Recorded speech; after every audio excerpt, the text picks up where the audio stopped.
이게 바로 투자의 세계라는 거예요. 그 투자의 세계를 봤다 그러면 우리는 다시 트레이닝 해야죠. 그렇기 때문에 저는 이걸 보고나 생각했습니다. 찾아야 돼. 이거보다 더 좋은 토지를 찾아야 되는 거고, 이거보다 더 저렴한 토지를 사서 나도 1년 뒤에는 이거보다 더 좋은 수익을 내야 돼라고 생각하신다는 거예요. 오늘 제가 준비한 거는 이번 주에 입찰한 것에 대한 그냥 뭐 저의 생각과 리뷰, 그리고 제가 입찰했던 가격, 어떤 물건을 입찰했는지에 대해서 한번 얘기해 보려고 그래요, 여러분들에게. 자, 이번 주에 총 3개 입찰했거든요. 3개. 그 중에 첫 번째 입찰한 거 뭘까요? 바로 공장이었습니다. 공장 입찰했어요. 아니, 공장 할 수 있잖아요. 그죠? 요걸 입찰했어요. 요거 2019 타경 1334번 경기도 안성시 보계명 가울대대대땡에 있는 물건이었습니다. 공장 토지 면적 2644평, 크다. 건물 면적 956평, 감정 시점 2019년. 야, 좋다. 최저 가격 33억 6,114만 4,560원. 요 물건을 입찰했거든요. 근데 이 물건을 봤을 때 제가 왜 관심을 가졌냐면은 여기가 평당 130만 원. 아니, 건축물도 있는데 땅 모양도 나쁘지 않은데 이게 평당 130만 원이라는 거예요. 요거는 괜찮은데 생각 들었어요. 왜 괜찮냐면요. 여기 보니까 위치가 여기에요. 여기인데 고속도로가 생기네. 고속도로가 어디로? 바로 옆으로. 여기서 멀지 않은 곳에 바로 IC가 생기네. 휴게소가 거리 한 뭐 5에서 10분 가까워. IC도 야, 나쁘지 않아. 그리고 또 감정할 당시에 들어가지 않았던 그 포인트가 있었습니다. 뭐냐면요, 이거예요. 감정평가 사진에는 이렇게 도로가 이렇게 나와 있거든요. 이렇게 여기 이 건물이에요. 그런데 현재는 어떻게 됐냐? 현재는 이렇게 돼 있어요. 도로 넓어졌어 이제. IC도 들어오고 도로 넓어지고 큰 차들 잘 다녀. 됐어. 그래서 저는 이 건물을 괜찮겠다. 그래서 입찰했습니다. 야, 그래도 1차잖아. 우리 경매잖아. 내가 쓰고 싶은 만큼 쓰면 되잖아. 그지? 내가 쓰고 싶은 만큼 쓰는 게 바로 경매니까 내가 쓰고 싶은 대로 썼습니다. 근데 이게 보니까 이 대로변에 있다 보니까 최소 평당 200원 받을 것 같아. 그러면 그냥 2,600평 하더라도 얼마냐? 52억이야. 52억. 근데 유치권도 있었어. 큰 유치권이 막 있었거든요. 제가 얼마에 입찰했을까요? 이거를 35억. 오케이. 자, 얼마? 36억? 그럼 우리 이번에 16억 뛰기 하는 거예요. 16억 뛰기? 에? 뭐 돈 벌기 쉽네. 그냥 가는 거죠 뭐. 그죠? 저는 여기서 좋아. 조금만 더 적어보지 뭐. 30 한 5억 적었어요. 5억. 좋아. 35억 적을 수 있잖아, 내가. 혹시나 모르니까. 근데 낙찰가 얼마일까요? 낙찰가. 두두두두두두두두두두두두두두두. 저의 그 너무나 초라해 보이는 저의 입찰가 15명 입찰했어요. 15명. 와. 나 이렇게 작게 만드나? 이분이 잘 받았는지 안 받았는지는 전 잘 모르겠어요. 모르겠고 나중에 매각이 어떻게 되나 지켜보면 될 것 같고요. 자, 우리가 여기서 알아야 될 부분은 무엇이냐면요. 안성이라는 도시에 이 도로가 뚫리면서 여기 이곳에 있는 파급력이 대단하구나. 지금 여기에 있는 이 도로의 상승세가 야, 대단하다. 이걸 생각하셔야 되는 거예요. 많은 분들은 이걸 봤을 때 무슨 생각하냐면은 야, 이상한 사람 아니야? 아니에요. 그렇게 생각하시면 안 돼요. 우리는 투자자잖아요. 아, 이 토지가 2년 전만 하더라도 130만 원대의 토지였던 게 얼마다? 260만 원. 이 정도 되는 거죠, 지금. 260만 원 되는 거예요? 네, 210만 원. 예. 210만 원이네요. 이런 것 같이 이 정도로 많이 올라갔다. 그럼 우리는 투자자로서 분명히 이런 길도 확인해야 된다. 그리고 이러한 길이 뚫렸을 때 이렇게 상승이 되는구나를 미리 예측하러 가야 된다. 이 사람이 어땠든 간에 우리는 상관없다. 어차피 상한 사람이니까. 하지만은 이 가격이 틀렸냐? 아니요. 2등도 많이 적었잖아요. 어쨌든 간에. 감정가보다 높이 적는다라는 게 쉬운 게 아닙니다. 그런데도 불구하고 2등도 많이 적었잖아요. 1등이 틀렸다? 그러진 않아요. 생각이 있었겠죠. 나도 다음에 혹시나 우리 주변에 고속도로가 뚫려 했을 때에는 아, 이런 식으로 접근하게 되는구나를 생각하셔야 되는 거예요. 그게 바로 투자자예요. 아시겠죠? 저는 근데 얼마 적었죠? 35억 정도 적었잖아요.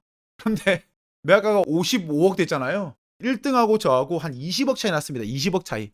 뭐 아깝다 뭐 그럴 수 있지만 좀 아깝죠. 그랬고요. 자, 두 번째 물건은 뭐였을까요? 그럼 제가 두 번째 이번에는 종목을 좀 바꿨습니다. 아씨, 야 공작 안 될 것 같은데 다른 거 서울 가자 서울. 서울 가자 그랬어요. 두 번에는 재개발 재건축. 좋아. 재개발 재건축 가야지. 그래서 어떤 물건이냐? 요거 2024경 5434 서울특별시 동작구 노량진동에 있는 노량진. 대한민국에서도 핫해 노량진 핫해잖아요. 보면은 그 노량진을 제가 입찰했습니다. 물건 종류는 근린시설. 토지 면적은 20평. 건물 면적 31.97 32평. 최저가 12억 5,814만 2천원. 요거를 제가 입찰을 했습니다. 자, 그런데 여기 어디냐? 이 신노량진 시장이에요. 신노량진 시장에 있는 곳이에요. 그러면 시장이 있으면 어디요? 시장은 개발이 힘들어요. 기본적으로. 그쵸? 시장 같은 경우에는 개발하기 굉장히 힘들어. 상인들도 자신의 삶의 터전인데 그걸로 개발하면서 그들의 일자리를 뺏기는 그런 게 있기 때문에 당연한 겁니다.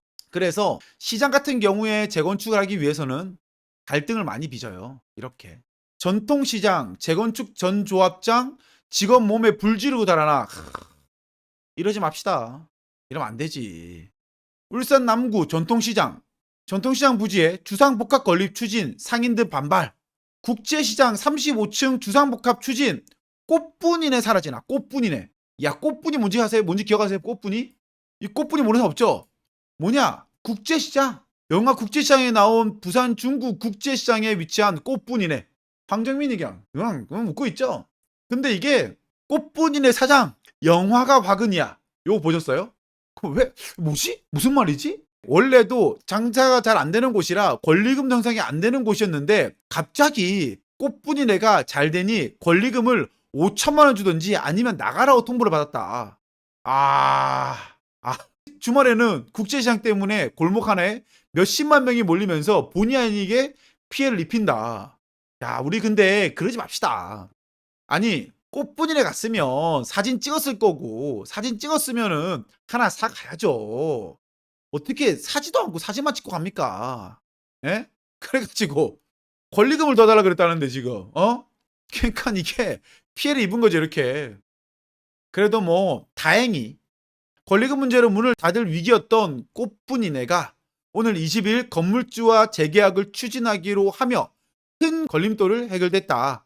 꽃분이네 업주 신모 씨는 재계약 문제 해결되면 기존 꽃분이네를 영화 세트 형태로 리모델링을 진행했다. 그렇긴 해. 좀 뭔가 이상하긴 한데, 그러니까는 이 권리금은 어쨌든 잘 협의가 된 거예요, 그죠? 협의되고 나니까 이 리모델링을 어떻게 한다? 영화 세트 형태로 한다. 좀 더 와라. 사진 찍어라 그런 거잖아요. 하여튼 이분도 대박 나시기를 빌겠습니다. 어쨌든 극적으로 협의된 것도 축하드리는 거고요. 어쨌든 우리가 좋은 게 좋은 거니까 좋게 잘 해결했으면 좋겠습니다. 근데 방금 보여드렸던 그 노량진이 어떻게 되는 거냐? 하면 요거예요. 노량진 시장이 면적이 다르면 이렇게 된다. 지하 4층, 지상 30층으로 해서 212세대로 변신한다. 요렇게 변신한다. 나쁘지 않아. 그죠? 그래서 보면은 신노량진 시장이 미래를 보여드립니다. 라고 해서 요거를 입찰을 도전했던 거죠. 왜냐? 이 상가 같은 경우에는 제가 조사해본 결과 33평 받는 데는 크게 문제 없다. 라고 느꼈고요. 그 다음에 대출 가능하다. 여기 보면은 지금 뭐죠? 근린시설이죠. 근린시설이기 때문에 이 대출은 뭘로 나오죠 지금? 예, 상가로 나온다. 사업자로 나오게 되면은 이 가격에 한 80%까지 나올 것 같다. 야, 요즘에 어떤 시대인데 재건축 재개발 물건이 대출이 80% 나와. 그죠? 요즘에 재개발 재건축에서 주택 같은 경우 얼마나 힘든데 상가로 해서 받아가지고 33평을 받는데 대출 가능하다. 그럼 어떻게 돼요? 그럼 고 가야지. 그죠? 대출이 나온다 그러면 실투자금이 작게 드는데. 그래서 저는 입찰을 했다.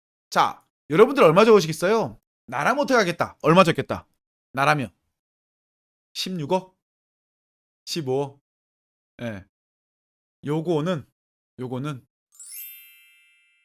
16억 2,999만 9,999원에 내가 받아갔습니다. 16억 2,999만 9,999원. 나는 그거 안 아까워. 왜냐면은 2등이 16억 2천 적었거든요. 1,000만 원 차이 났어. 아, 야이 식빵 나왔죠 또. 아, 진짜. 난 2등이 아니니까 괜찮아요. 너무 받고 싶었던 거죠, 이분이. 너무 받고 싶었던 거죠. 예. 그래서 그렇구나라고 생각했습니다. 그래서 야이를 하고 끝냈어요. 내 거 아닌가 보다. 쿨하게 끝냈습니다. 전 얼마 적었냐고요? 전 14억 적었습니다. 14억. 14억 적었습니다. 자, 그렇게 적었고, 자, 세 번째. 또 세 번째 입찰했습니다. 세 번째 입찰은 뭘 했을까요? 세 번째 입찰은 우리 동거미분들과 약속했었던 바로 그거 있죠, 우리. 그렇죠. 청담동. 약속했잖아, 우리 하는 거라고. 해야죠. 1년이 지났잖아요. 30억 오른 거? 그럴 수 있다 생각을 해요. 그래서 여기는 요 정도 가격도 충분히 던질 수는 있다.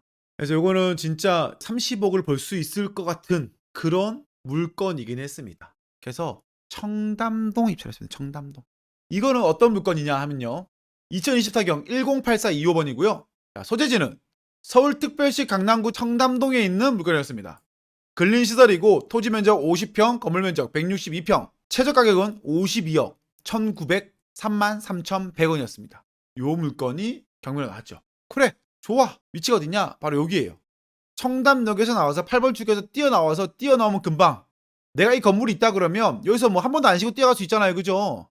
이렇게 해서 한 번 안 두고 내가 이 건물 있으면 힘드나? 뛰어가도 하나도 안 들지? 그죠? 자, 이 물건이 시세가 어떻게 되느냐?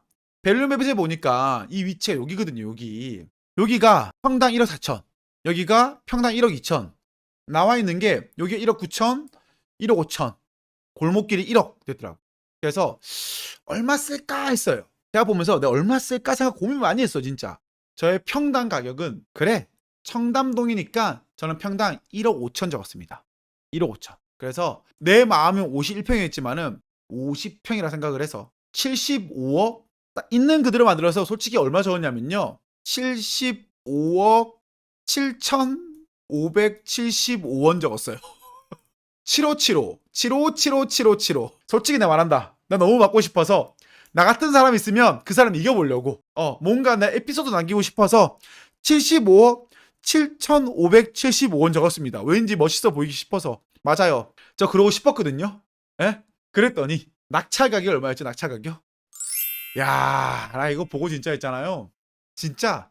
야, 알죠 이거? 뭐야 이거? 야, 감정가 52억인데 120명 들어오는 거. 야, 이 진짜 너무한 거 아니에요 이거는? 아니 그리고 52억 감정가고 나 75억 7,575원 적었는데 얘도 못 들어갔어. 차순위도 101억. 아니 얼마야? 평당 2억 적었는데 평당 2억 적었어. 근데 갑자기 드는 생각이 대출은 아니 102억이죠. 102억. 그리고 감정가 52억이죠. 제가 알기로는 경매는 감정가 이상으로 대출 안 나오는 걸 알고 있거든요. 어떻게 볼지 모르겠어요. 한번 등기부에 떼보려고요. 아니 감정가 이상 대출이 안 나온다 그러면 현금이 60억 필요한데 60억 갖고 이걸 한다고? 이게 뭐냐고요 지금. 그런데 또 하나 있어요. 또 하나 남았어. 여기서 하나 생각해야 될 것은 이거예요. 여러분들. 뭐냐면요. 매각이 2021년 11월 2일 날 됐죠. 그리고 이 감정을 한 게 2020년 10월 5일이에요. 그럼 딱 1년이에요. 1년 전에 이 물건의 가치는 얼마였죠? 52억이었습니다. 그리고 1년 뒤에 이 물건의 가치는 얼마죠? 100억이에요. 그러면 우리는 어떻게 보면은 투자자로서 생각을 해야 되는 부분이 있어요. 누군가는 1년에 50억을 벌었다는 거. 1년 전에 청담동에 이 물건을 샀던 분들은 얼마를 벌었다? 내가 2배를 벌었다. 나의 투자금의 2배를 벌었다는 거예요. 그래서 이런 게 있는 거죠. 역시 부동산이 최고. 코인 주식 떼돈 번 2030 빌딩 기웃거린다. 한예슬 3년 새 100% 수익. 3년이 안 걸렸죠. 어떻게 보면은. 지금은 1년 만에 100% 수익 났죠. 1년 만에. 초기 투자로 수억 원 뚝딱 꼬마 빌딩의 마법. 귀한몸 된 꼬마 빌딩 강남 매물 씨말랐어요. 그만큼 강남이라는 곳은 뭐가 있다라는 거죠? 희소성이 있다. 그래서 강남은 다른 시장이구나. 우리는 투자자라 그러면 이거를 조금은 좀 더 다르게 보실 필요가 있다고 말씀드리고 싶어요. 2020년 10월 5일 날 나는 뭐 했을까? 나는 이때 어떤 생각을 했을까? 2021년 1년 만에 누군가는 자산을 이렇게 많이 불렸어. 그럼 그럴 수 있죠. 내 거 아니야. 그럴 수 있잖아요. 아니에요, 여러분들. 그렇게 생각하시면 안 돼요. 그럼 우리는 생각이 되는 거죠. 1년 만에 토지가 이런 식으로 상승이 이루어졌구나. 생각하셔야 되는 거예요. 그리고 강남에 있는 이런 빌딩 같은 경우에도 '이런 식으로 1년 만에 이렇게 자산을 불리는 거구나.'를 생각하셔야 되는 거예요. 아까 전에 봤었던 그 공장 같은 경우에는 금액이 그렇게 많지 않아도 충분히 가능했었던 거고, 내가 돈이 좀 더 많았어. 그러면 조금 더 안전맞은 강남에 투자를 해도 그만큼 벌 수 있었다라는 거예요. 이게 바로 투자의 세계라는 거예요. 그 투자의 세계를 봤다 그러면 우리는 다시 트레이닝 해야죠. 이거와 비슷한 곳이 어디에 있을까? 이거랑 비슷한 곳 어떤 곳에 있을까에 대해서 고민해 보셔야 되는 거예요, 이제는. 그게 투자자의 마인드예요. 그렇기 때문에 저는 이걸 보고나 생각했습니다. 찾아야 돼. 이거보다 더 좋은 토지를 찾아야 되는 거고, 이거보다 더 저렴한 토지를 사서 나도 1년 뒤에는 이거보다 더 좋은 수익을 내야 돼라고 생각하셔야 된다는 거예요. 보셨잖아요. 이거 전부 다 이게 지금만 그런 것 같아요? 아니에요. 귀한 몸 된 꼬마 빌딩 강남시 매물할 때 그러잖아요. 우리가 어떻게 생각하느냐에 따라서 완전 달라진다라는 거예요. 수익률 3%에 거래되는데 금리 인상되면 타격 온다고요? 한번 생각해 보십시오. 우리 그 아파트는 수익률로 거래되나요? 지금? 저는 그 생각 많이 했거든요. 아파트는 수익률로 거래돼? 지금 강남 시장이 그런 시장이야? 물론 상가 같은 경우에 수익형 부동산 같은 경우에 수익률로 거래되는 곳도 있습니다. 근데 그게 아닌 곳도 있다라는 거예요. 그 부분은 좀 더 고민해 볼 필요입니다. 물론 저 같은 경우에도 '금리가 오르면 어떻게 될까?'에 대해서 고민 많이 하고 있는데요. 근데 저는 아직까지는 개인적으로 상승의 여지가 충분하다고 생각합니다. 그래서 제가 왜 이 말을 하는지 알아요? 저는 영상을 통해서 우리 동호회분들에게 늘 이야기 드렸습니다. 2021년 1월 1일 날 제가 했던 얘기 기억나세요? 서울의 땅값은 분명히 오를 것이고요. 여러분들 지금 거기에 주목하면요, 무조건 돈을 벌 수 있다라고 생각하고 이야기 드렸습니다. 취득세 감면 등 세제 효과와 지가 상승의 기대를 감안할 때 토지 보상금은 주변 토지를 다시 매입하는 비중이 상당할 것이라고 매입을 한다. 지금입니다. 지금은 토지를 매입하는 겁니다. 이렇게 해야지 돈을 벌 수 있습니다라고 저는 이야기를 드렸습니다. 제가 보여드린다고 했잖아요. 그래서 저도 이번에 매도했습니다. 7월에 잔금 친 토지거든요. 세 차익은 30억 이상 벌었습니다, 제가. 그래서 내일 모레 금요일 날 인제 계약서 본 계약서 쓰러 가고요. 지금 계약금만 받았습니다. 그래서 뭐 더 이상 더 깊게 오픈은 제가 나중에 뭐 중도금 받으면 할 것 같긴 한데요. 이런 시장이에요. 제가 요거 말고도 더 돈 될 수 있는 것도 많이 보여 드릴게요. 더 작은 것도 많이 보여 드리고요. 오픈하는 게 별로 안 좋아요, 개인적으로는. 그래도 여러분들에게 "맞아요. 이렇게 해서도 진짜 돈을 벌 수 있어."라는 걸 보여드리고 싶은 거예요. 여러분들께서도 좀 더 투자자의 마인드로 늘 접근했으면 좋겠습니다. 우리가 '아 저거 안 될 것 같아. 아 저거 인제 내 거 아니야. 지나갔잖아.' 아파트값 1년 전에도 그랬고요. 우리 2년 전에도 그랬어요. 그때 그래 올라탄 사람들은 그래도 어느 정도는 벌었어요. 근데 그때도 못하고 지금까지 후회하시는 분도 많잖아요. 저는 지금 이 시장도 똑같다 생각합니다. 내가 얼마만큼 공부하고 어떻게 접근하는 방법이 아느냐에 따라서 돈을 벌 수 있다고 생각하는 거고요. 그게 아니다 그러면요, 우리는 늘 그런 핑계를 삼아서 살린다고 생각을 해요. 그렇게 살지 않았으면 좋겠습니다. 좀 더 생각을 바꿔서 우리가 어떠한 방향성을 걸어갈지에 대해서 조금 더 고민하면 좋겠습니다. 아시겠죠?